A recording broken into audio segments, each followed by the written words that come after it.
La Buena Podcast Network presenta. ¿Qué tal? Soy Carlos Millán y le presento un resumen de la información más importante de este miércoles 17 de junio en 5 minutos. Estados Unidos e Irán formalizarán este viernes en Burdestock, una exclusiva localidad de montaña en el centro de Suiza, el acuerdo destinado a poner fin al conflicto que enfrentó ambos países desde finales de febrero. La elección del lugar fue confirmada por la Cancillería suiza y responde a una decisión consensuada entre Washington, Teherán y los países mediadores Pakistán y Qatar. Según lo anunciado por el régimen iraní, tras la ceremonia comenzará un periodo de negociaciones de 60 días, orientado a alcanzar un acuerdo definitivo sobre los puntos que aún permanecen abiertos entre ambas partes. El entendimiento contempla el cese de las hostilidades y la reapertura del estrecho de Hormuz, una vía estratégica para el comercio energético mundial, que permaneció fuertemente restringido durante gran parte del conflicto. A diferencia de Ginebra, que inicialmente aparecía como la opción más probable por su tradición diplomática, los mediadores optaron por un lugar mucho más reservado. El presidente de Ecuador, Daniel Noboa, firmó el decreto ejecutivo 423, que establece un nuevo estado de excepción por grave conmoción interna en 10 de las 24 provincias del país y en 3 cantones, con una vigencia de 60 días prorrogables por otros 30 si las condiciones de seguridad lo exigen. La medida, la más reciente de una larga cadena de emergencias desde que Noboa asumió el poder en noviembre de 2023, responde a un deterioro sostenido de la seguridad que el propio decreto cuantifica: 879 homicidios registrados entre el 1 de mayo y el 12 de junio en los territorios afectados. Las provincias bajo la medida son Guayas, Manabí, Santa Elena, Los Ríos, El Oro, Pichincha, Esmeralda, Santo Domingo de los Achilas, Sucumbios y Azuay. Se suman los cantones de La Maná en Cotopaxi, Las Naves en Bolívar y La Troncal en Cañar. La geografía del decreto traza con precisión las principales rutas de narcotráfico, desde los puertos del litoral utilizados para exportar cocaína hacia Europa y Estados Unidos, hasta Sucumbios, provincia amazónica fronteriza con Colombia, donde el decreto advierte sobre la presencia de estructuras armadas de origen colombiano. El estado de excepción suspende los derechos de la inviolabilidad del domicilio y de la correspondencia, lo que permite a la policía y las Fuerzas Armadas registrar inmuebles e interceptar comunicaciones sin autorización judicial previa, cuando existan indicios de la presencia de integrantes de grupos armados organizados, armas o sustancias sujetas a fiscalización.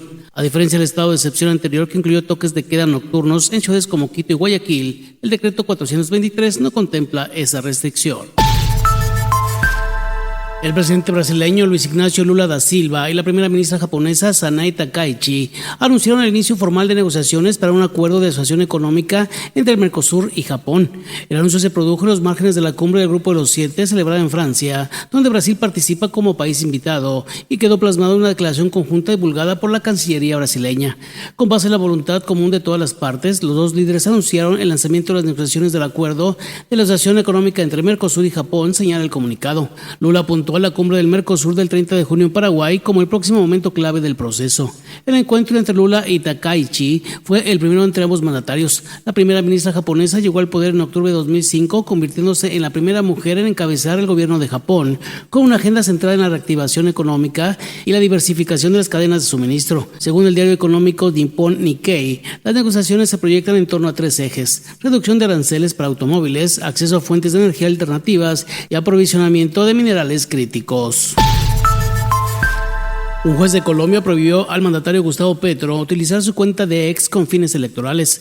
A 4 días de la segunda vuelta presidencial entre el ultraderechista Abelardo de la Espriella y el izquierdista Iván Cepeda, el presidente, muy activo en redes sociales, realiza publicaciones relacionadas con las elecciones del próximo domingo. Al admitir un recurso legal presentado por un ciudadano, un juez de Medellín estimó que los mensajes de Petro sugieren una desobediencia a una orden previa del máximo tribunal contencioso administrativo, que le ordenó no hacer alusiones electorales en su cuenta de ex.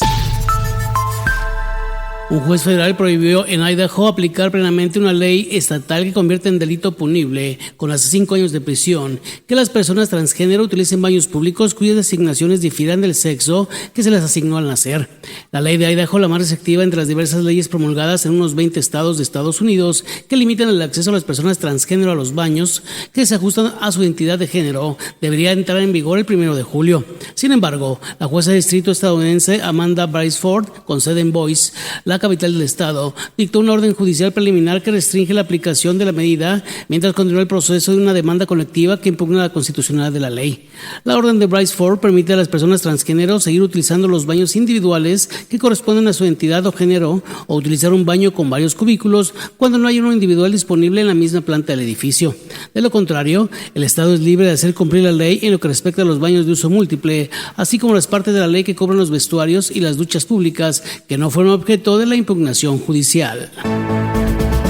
Ahora ya tiene la información más importante en 5 minutos. Carlos Millán agradece su atención. Presentado por La Buena Podcast Network.